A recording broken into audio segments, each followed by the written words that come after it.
Assalamualaikum warahmatullahi wabarakatuh. Ibu bapak sekalian, pada siang ini saya ingin menjelaskan, mensosialisasikan CGP Angkatan 4 tahun 2 Kabupaten Tanah Datar. Baik.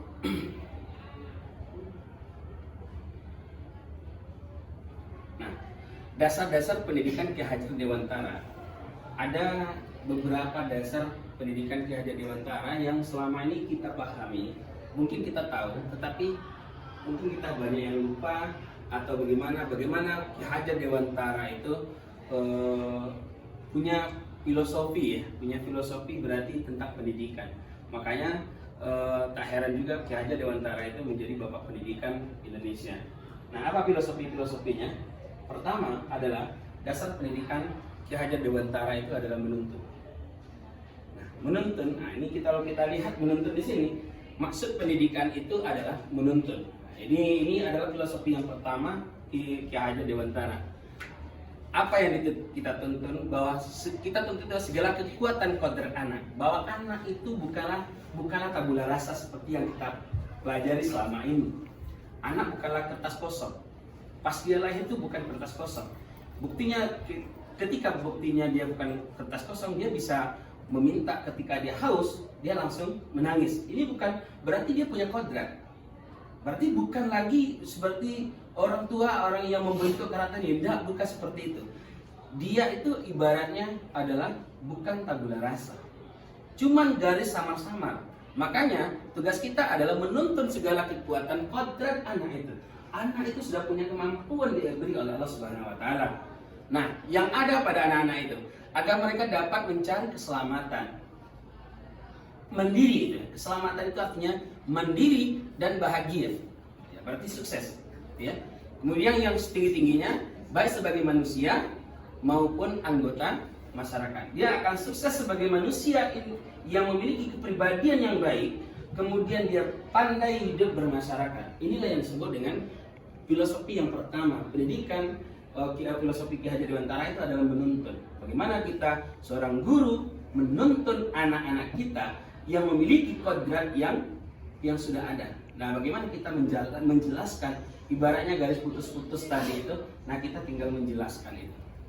Hanya untuk menuntun hidup, menuntun tumbuh hidupnya kekuatan kodrat yang ada pada anak agar dapat memperbaiki lakunya, hidupnya dan tumbuhnya kekuatan kodrat anak itu. Berarti tujuan guru kita sebagai guru adalah bagaimana menumbuhkan kodrat anak ini supaya garis yang putus tadi itu bisa jadi jelas, sehingga anak memiliki merdeka belajar. Berarti anak memiliki kepribadian yang kuat.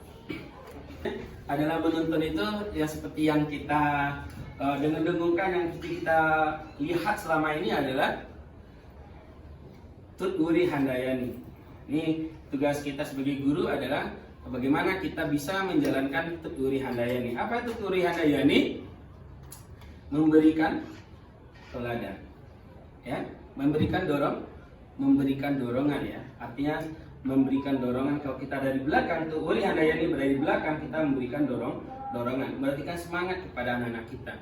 Kemudian Ingarso Sung Tulodo. Ingarso Sung Tulodo berarti kita berada di depan. Kalau kita berada di depan berarti kita memberikan keteladanan kepada anak-anak kita.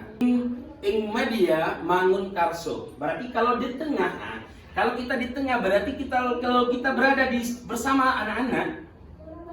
Selain kita di depan tadi menuntun, kalau dia berada di anak-anak berarti kita memberikan bagaimana anak-anak itu bisa mengeluarkan idenya. Berarti bisa kita berkolaborasi dengan anak-anak, berkomunikasi dengan anak-anak, sehingga ide-ide yang kita anak bisa menghasilkan karya. Itu kalau kan dasar pendidikan yang kedua, filosofi yang kedua adalah merdeka belajar. Ya, merdeka belajar. Merdeka belajar itu artinya bagaimana anak itu bisa berkembang, nanti ujungnya adalah berkembang sendiri. Padahal kenyataannya anak itu adalah merdeka belajar. Artinya dia punya kodrat yang tadi. Kodrat itu bisa kita jalankan kalau kita memfasilitasi, menggali, gitu, mengeksplorasi anak-anak kita itu. Alhamdulillah, alhasil ini kalau bisa kita menggali potensi-potensi anak tadi, kodrat anak tadi itu, maka anak pasti bisa akan berkreativitas. Jadi mungkin merdeka belajar ini konteksnya adalah bagaimana kita memerdekakan anak itu, bukan lagi kita membelenggu anak itu dengan kita yang paling hebat itu. Kemudian usia atas hidupnya lah yang batin. Yang batin itu yang di dalam, berarti bisa merdeka batinnya ini. Kita bawakan ke anak kita. Kalau batinnya terikat, dia akan pasti, kalau dia terkurung terus tidak boleh keluar, tidak boleh itu, tidak boleh itu, tidak boleh itu. Kalau semua anak kita itu tidak boleh, alhasil apa yang terjadi? Dia akan mengetahui kenapa insting anak itu lahir batin anak itu pasti bertanya, kenapa saya dilarang? Dia ingin coba, nah itu kan. Kalau dilarang buka HP, kenapa dilarang buka HP? Dilarang buka itu, kenapa dilarang buka itu? Dia akan coba mencari. Makanya kata-kata melarang itu seharusnya kan kita hindari. Jangan itu kita hindari. Kenapa? Ini anak-anak dia akan punya motivasi untuk mencari yang kena jangan itu. Karena logikanya kalau ada jangan pasti ada yang disembunyikan di balik itu. Makanya inilah yang dilakukan oleh Ki Hajar Dewantara itu, bagaimana kita membuka diri anak-anak kita itu dengan cara bagaimana mengajarkan itu yang lahir ya, yang lahir dan batin. Kemudian sedangkan merdekanya hidup batin ya, sedangkan merdekanya hidup batin, batinnya itu harus merdeka anak-anak kita. Kemudian itu tempatnya adanya di pendidikan. Ada di pendidikan itu merdeka batinnya itu. Makanya merdeka batin itu adalah pendidikan, merdeka lahir itu adalah pengajaran. Makanya mendidik dan mengajar itu perlu kita seimbangkan. Hari ini kita memang kemarin itu kita dituntut hanya untuk mengajar gitu ya. Dituntut hanya untuk mengajar, mendidik tidak mulai kita tinggalkan gitu kan. Memang ini tidak kita pungkiri ya. Tuntutan kurikulum sangat berat sekali, banyak sekali tuntutan kurikulum. Makanya pengajaran menjadi berkurang. Sehingga memang resikonya itu apa? Hasil yang kita tanam sekarang itu kan hasilnya nanti 10 tahun yang akan datang. Ya, ketika kita lebih banyak mengajar, ya berarti nanti hasilnya nanti etika anak jadi kurang gitu. Kenapa? Karena kita tidak pernah menuntun lagi. Yang kita support terus adalah otaknya. Ininya nggak pernah kita sentuh. Tambah lagi pelajaran agama sudah mulai ditinggalkan hari ini. Selainnya adalah guru penggerak. Kita guru penggerak. Makanya guru penggerak itu harus disosialisasikan kepada seluruh guru Indonesia. Harus semua guru harus bergerak. Nah, bergerak di sini artinya bagaimana kembali kita kepada yang hakiki, yang sebenarnya pengajaran itu. Kita mengajar itu lebih banyak fokusnya mengajar ketimbang mendidik. Kalau kan transfer ilmu, berarti kalau ilmu sekarang anak lebih pintar daripada kita. Terus terang hari ini saya katakan, email saya aja buat siswa. Ini kenapa kita memang lahirnya bukan dalam teknologi, anak lahir dalam teknologi. Ini harus kita terima. Dan kita bagaimana kita memainkan peran itu supaya anak kita tidak diketawakan oleh anak kalau kita minta tolong sama dia. Karena kita memang di satu sisi kita jadi siswanya, di satu sisi kita jadi gurunya. Jadi kita berkolaborasi, bisa jadi posisi jadi teman dan bisa jadi seorang guru. Makanya kita memainkan peran, disitulah yang harus terpenting di sini, berpihak pada anak. Disinilah banyak yang menghamba pada anak gitu ya, menghamba pada anak.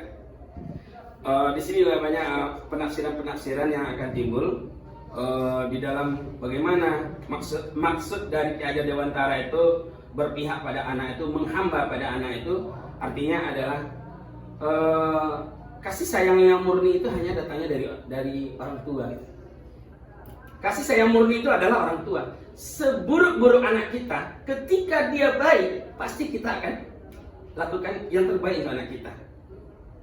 Sejahat-jahat anak kita itu, pasti ketika pasti kita akan mau usik, pasti kita akan baik juga. Makanya berpihak kepada anak, bagaimana anak itu menjadi sorotan kita, bukan kita yang jadi sorotan. Selama ini kan kita, kalau anak dalam berarti guru, berarti anakku kan ya. Anakku ada etika kurang, enggak perhatian kurang. Seharusnya kita berpihak kepada anak, berarti sorot kita itu kepada anak. Kita senternya. Makanya kita memainkan peran, berarti kita sendiri sutradaranya. Mau anak ini gimana? Ya kita yang membelokkan, kita yang mengatur dia duduknya, tegaknya, dia di atas, dia di bawah. bukan kita yang menjadi kita dan sebagainya. Dan ini adalah perubahan berpihak kepada anak itu, bagaimana kita bisa mengayomi anak-anak. Senter kita adalah kita sutradaranya. Bagaimana anak itu bisa bermain aktif di atas pentas tergantung instruksi kita. Berarti yang bekerja, yang bergerak itu adalah siswa kita. Kita hanya sebagai fasilitator. Yang selama ini kita yang jadi sentral, guru ke sini, kamera ke sini, guru ke situ, kamera ke situ. Anak-anak nggak pernah dikamerakan. Berarti kita berpihaknya selama ini adalah kepada guru, bukan kepada siswa. Padahal yang bergerak, yang merdeka belajar itu sebenarnya siswa. Siswa lah yang akan menemukan jati dirinya, bukan kita. Kalau ini untuk menghamba pada sang anak, pendidikan yang berpihak berpusat pada murid. Nah, itu maksudnya kita berpusat pada murid, itu makna dari menghamba pada saat sang anak. Berarti bukan menghamba berarti mengikuti selera anak semuanya, enggak. Berarti tetap kita kontrol. Cara kontrolnya adalah dengan menggunakan budaya positif. Nanti akan ada model 1/4. Cara kontrol kita kepada anak-anak kita itu dengan bukan lagi hukuman, tetapi adalah bagaimana kita menciptakan dasar pendidikan. Tapi kalau Ki Hajar Dewantara mengatakan, anak itu bukan tabula rasa. Anak bukan kertas kosong yang bisa digambar sesuai dengan keinginan orang dewasa. Anak lahir dengan kekuatan kodrat, berarti dia punya kekuatan bawaan yang masih samar-samar. Berarti ingat kalau kita lihat ada garis putus-putusnya angka 6 dibuat dari garis putus-putus. Berarti kita yang akan menggabungkan yang putus-putus tadi itu, sehingga jelaslah itu adalah angka 6 gitu kan. Seperti itulah dia. Maka tujuan pendidikan adalah menuntun, memfasilitasi, membantu anak-anak menebalkan garis samar-samar itu agar dapat memperbaiki laku untuk menjadi manusia yang seutuhnya. Nah, inilah dasar pendidikan Ki Hajar Dewantara bukan tabula rasa itu. Anak yang berumur 0 sampai 8 tahun itu dia lebih banyak bergerak ya, banyak bergerak. Pengalaman, raga, indera, imajinasi. Kemudian mengenal, menguasai teks itu umur 18 sampai 16 itu sudah bergerak. Makanya anak yang baru kelas SMP itu masih berdijak lincahnya lagadan tapi berdijak lincah sih. Kenapa? Wiraganya masih ada, waktu main-mainnya masih ada. Tapi wirama, tapi dia sudah ikuti irama. Dia sudah mulai malu, bertemu laki-laki dan sebagainya. Ini adalah tabiatnya. Kemudian umur 18 sampai 16 itu ketika anaknya sudah mulai di SMA ya, awal SMA, itu dia sudah mulai wiraga masih bisa, masih tampak, tapi wiraganya sudah mulai kurang, geraknya sudah mulai kurang, artinya sudah malu-malu kalau dia melakukan suatu kesalahan, tapi dia sudah mulai irama. Tapi ketika anak berumur 16 sampai 17 berarti dia mencari jati diri. Nah, wirama dia lebih mengungkapkan dirinya. Berarti disitulah ketika kita mengajar anak SMA, berarti kita bukan lagi, berarti dia tingkat orientasinya pilihan hidup, passion. Nah, dasar pendidikan berikutnya adalah budi pekerti. Sebenarnya inilah dasar pendidikan Indonesia itu sebenarnya, budi pekerti. Budi pekerti, watak, karakter adalah bersatunya perpaduan harmonis antara gerak, pikiran, berarti pikiran itu ada cipta, perasaan, rasa, kehendak, karsa, lalu ditambah dengan pekerti, tenaga. Makanya keseimbangan. Makanya budi itu ada 3. Pikiran, perasaan, kemudian kehendak, kemudian pekerti, tenaga. Kalau sudah budi dan pekerti itu bergabung, maka itu adalah kepribadian yang kuat. Ada irama. Irama itu kalau kita buat orkestra, ibaratnya ada anak yang dibuat ini. Kalau kita bisa memainkan irama itu, maka dia akan menjadi musik yang indah. Tetapi kalau irama itu tidak teratur, tidak ada yang ngaturnya, tidak ada yang kontrol, maka dia akan menjadi suatu bunyi yang tak menarik sama sekali. Yang terakhir adalah dasar pendidikan adalah seorang petani. Guru itu adalah seorang petani. Siswa itu adalah jago. Seorang petani dalam hakikatnya sama kewajibannya dengan seorang pendidik. Yang menanam jagung misalnya hanya dapat menuntun tumbuhnya jagung. Awak hanya bisa sampai menanam. Kemudian tanaman jagung hanya memberi pupuk, menjaga dia, hanya itu yang bisa kita lakukan. Bibit apabila dia berada pada tanah yang gersang, maka sehebat apapun bibit dia akan mati atau tidak menghasilkan. Tanaman itu siapa yang melakukan apanya? Kalau bibitnya sama, tanah itu siapa yang mengelola? Petani. Berarti jagung, bibit jagung apabila dia berada pada posisi petani yang kreatif, maka bibit jagung itu pasti akan tumbuh dengan bagus.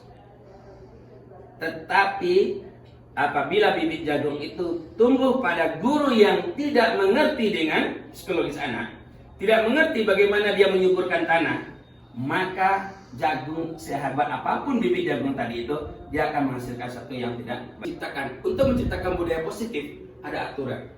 Makanya sebelum kita mengajar, kita buat dulu aturan. Nah, aturan itu harus kita demokrasikan, bukan kita saja sendiri yang buat aturan itu. Setujui dulu dengan siswa kita, itu kata kuncinya. Nah, maka setelah aturan kita buatlah keyakinan kelas. Apa keyakinan kelas? Berarti itu ada nuansa-nuansa positif yang akan kita bangun tadi itu. Umpamanya jujur. Nah, jujur itu aturannya apa? Kita jujur di dalam segala apapun aktivitas yang ada di sekolah kita ini. Itu kita buat aturannya. Lalu kesepakatan kelasnya adalah jujur. Menghormati berarti menghargai guru. Berarti itu adalah jujur. Positif. Keyakinan kelas harus di lingkungan positif. Berarti lingkungan anak-anak itu kita harus sterilkan kepada anak-anak kita itu. Maka kalau ini sudah berkolaborasi semuanya, maka budaya positif di SMA kita ini bisa kita laksanakan. Tidak lagi dengan hukuman, tetapi adalah manajer. Hukuman dan penghargaan. Mengapa tidak peraturan saja? Kenapa dalam menciptakan keyakinan kelas tidak hanya peraturan saja? Lalu selesai peraturan, selesai. Tidak. Mengapa tidak peraturan saja? Mengapa harus ada keyakinan kelas? Ini ilustrasinya gini. Mengapa kita memiliki peraturan harus menggunakan helm bila mengendarai kendaraan roda 2? Itu kan aturan. Tetapi keyakinan kelas itu hanya sebenarnya keselamatan. Keselamatan itu yang sebenarnya yang dituju. Keinginan yang positifnya itu. Maka keyakinan itu akan ada aturan. Contohnya hormat. Hormat itu kita sepakati dengan siswa. Kami meyakini bahwa sangat penting untuk menghormati semua orang dan barang milik orang lain. Tentu keyakinan itu ada aturan yang mengaturnya. Jadi aturan itu harus dilengkapi dengan keyakinan kelas dulu. Melakukan kesalahan, kita tanya aja, apa keyakinan kelas yang Anda langgar? Oh itu Pak. Menurut Anda pasti yakin Bapak apa ini cara kita mengeksekusi dia mulai untuk berpikiran positif? Bapak yakin apa motivasi Anda untuk melakukan hal yang salah tadi itu? Oh iseng saja Pak. Sekarang menurut Anda iseng yang itu bagus nggak? Berarti udah mulai dia merasakan tidak Pak. Bertentangan dengan keyakinan kita. Ya. Terus apa yang bisa Anda lakukan untuk melakukan perubahan itu semuanya? Bisa tidak seperti itu Pak? Yakin? Tidak ada paksaan kan? Anda yang telah melakukan ini? Anda yang telah berjanji? Iya Pak. Baik. Besok Bapak lihat Anda tidak melakukan lagi. Sebenarnya ini 5 posisi kontrol yang ada. Pertama penghukum ya. Posisi kontrol yang pertama adalah penghukum. Tapi kita lihat identitas penghukum itu adalah gagal. Kita lihat polisi, ketika dia menilang kita, dihukum kita anti tidak dengan polisi. Setiap polisi yang seperti itu pasti kita anti dengan dia. Ini namanya adalah penghukum. Kalau penghukum itu, maka ini adalah identitasnya posisi kontrol kita gagal sebenarnya. Kenapa gagal? Guru berbuat menghardik, menunjuk, menyakiti, menyindir ya. Berarti itu kan namanya penghukum kan? Wa anglai ikolai, itu namanya penghukum.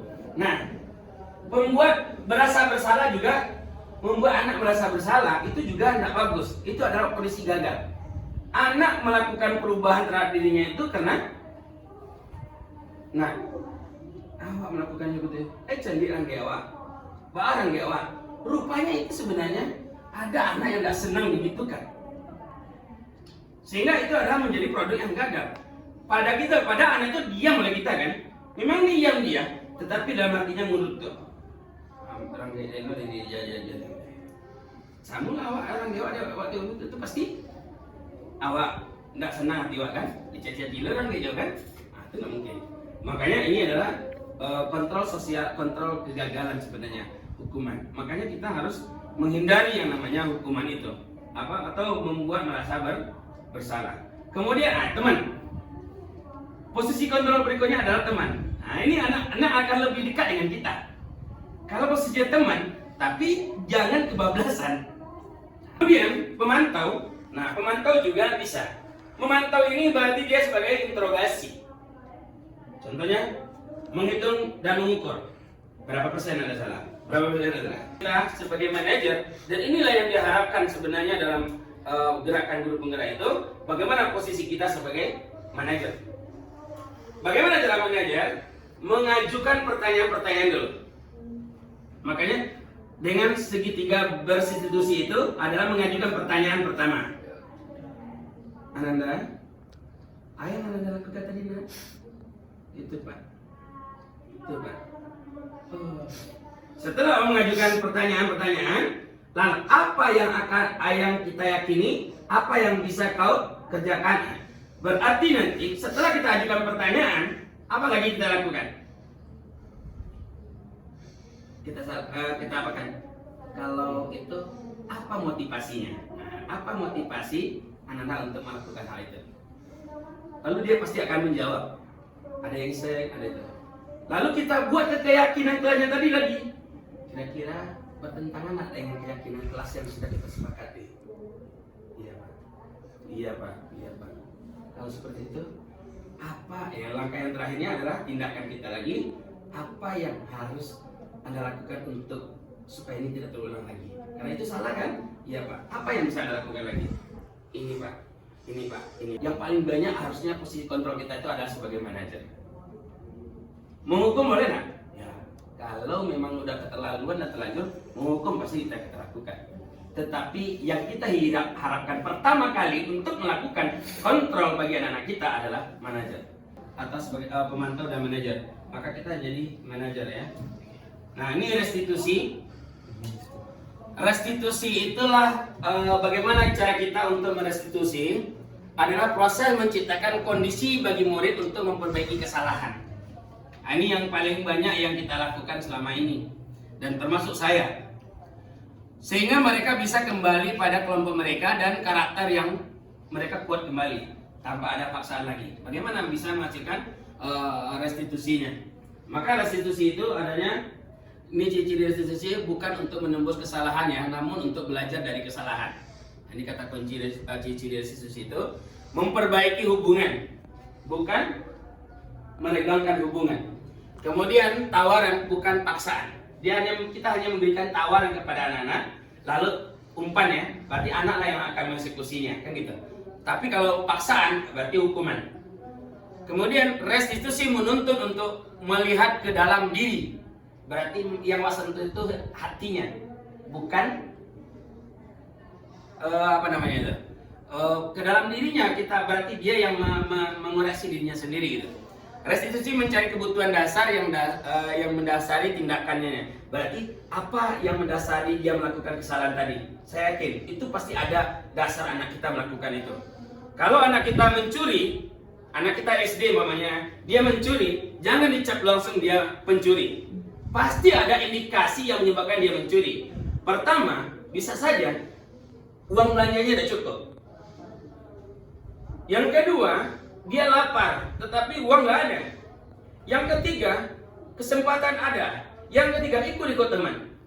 Wah, ikut lo ya. Itu bah, salah nak. Iya, itu bah bisa ulang ya? Enggak lah ya. Jadi memang cara seperti itulah cara kita lakukan pada anak-anak kita. Jadi bukan namanya cara mencari kebutuhan dasar, apa yang mendasari dia untuk melakukan kegiatan itu. Kemudian restitusi adalah cara yang paling baik untuk memperbaiki. Restitusi fokus pada karakter bukan tindakan. Berarti kepada karakternya yang kita fokus, berarti roh dalamnya yang kita sentuh. Restitusi fokus pada solusi. Restitusi mengembalikan murid yang berbuat salah pada kelompoknya. Berarti dia ketika dia kembali pada kelompoknya, dia adalah sudah diterima lagi oleh masyarakatnya. Ini segitiga berestitusi itu. Ya, ini mungkin makanya ibu bapak sekalian, cara mengeksekusi bagaimana kita membudayakan budaya positif kepada anak-anak kita adalah dengan cara kalau masalah hukuman berarti kita lakukan restitusi segitiga restitusi ini dengan cara menanyai keyakinannya. Makanya kita harus buat dulu keyakinan kelas dengan anak kita. Mungkin itu yang bisa saya sampaikan. Saya mohon maaf mengganggu waktu ibu bapak semuanya. Bukan apa, tapi ini kalau ada yang merasa terpaksa agak ikhlas hati untuk bisa menerima ini semuanya.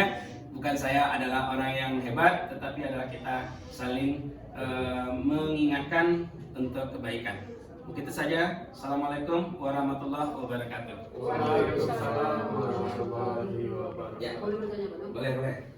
Saya tertarik dengan restitusi, Pak. Ya. Jadi saya contohkan kasus yang terjadi di kelas. Ya. Ada seorang siswa malas gitu. Malas dalam artian kawannya sudah menyalin, silahkan disalin gitu. Hobinya di dalam kelas, Ya. ngantuk-ngantuk, tidur, kurang memperhatikan gitu ya. Akhirnya beberapa orang guru melapor siswa itu.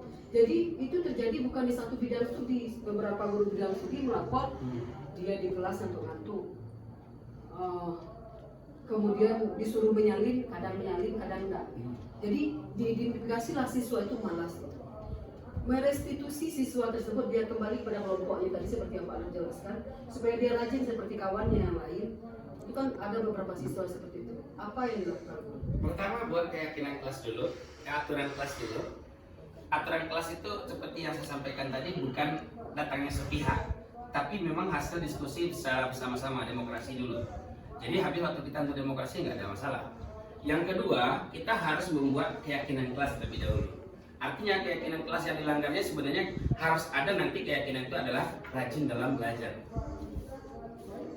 Rajin ya. Berarti keyakinan kelas harus rajin. Nanti aturan rajinnya, indikatornya ada. Berarti ya kita sepakati dulu. Nanti kalau udah seperti itu, kita panggil lalu pendekatan yang secara restitusi tadi. Caranya, Bapak yakin apa kesalahan Bapak panggil, apa masalahnya Bapak panggil, berarti pastinya ceritakan. Kalau terbukanya awak mau tuh awak lalu Pak tidak malih Pak gitu kan. Kalau malih, tadi Pak yakin. Kalau Pak yakin, pun juga malih Pak.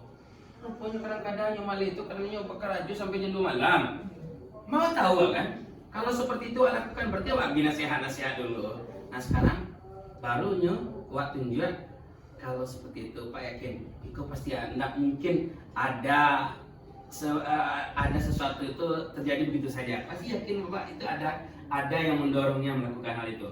Kalau ada seperti itu, nah sekarang itu salah atau enggak? Kita yakin, tanya dia, yakin dia, itu salah atau enggak? Iya salah. Besok, berarti apa yang harus Anda lakukan untuk menembus kesalahan itu semuanya? Nah, berarti nanti dia akan melakukan sendiri. Tapi dengan cara, tapi kalau kita cari hardi, lalu juga jadi iya salah. Itu mungkin lalu. Jadi seperti itulah kira-kira. Dan sehingga memang beberapa kali saya lakukan restitusi ini kepada anak-anak, tidak lagi seperti yang menghukum seperti yang saya lakukan dulu Pak. Itu memang banyak berubah nah itu. Gitu. Ini mungkin yang saya lakukan ya. Akhirnya memang anak itu berubah itu dari kesadaran sendiri bukan karena paksaan. Maka itulah disebut dengan tujuan pendidikan terakhir itu adalah mandiri. Anak bisa menemukan jati dirinya sendiri, ya berarti dia kodratnya itu sudah ditemukan, makanya bahagia itu ada, gitu ya. Nah, itu Bu, terima kasih. Ada lagi? Kalau tidak mungkin sampai di sini pertemuan kita. Saya tutup dengan bacakan Assalamualaikum warahmatullahi wabarakatuh. Waalaikumsalam.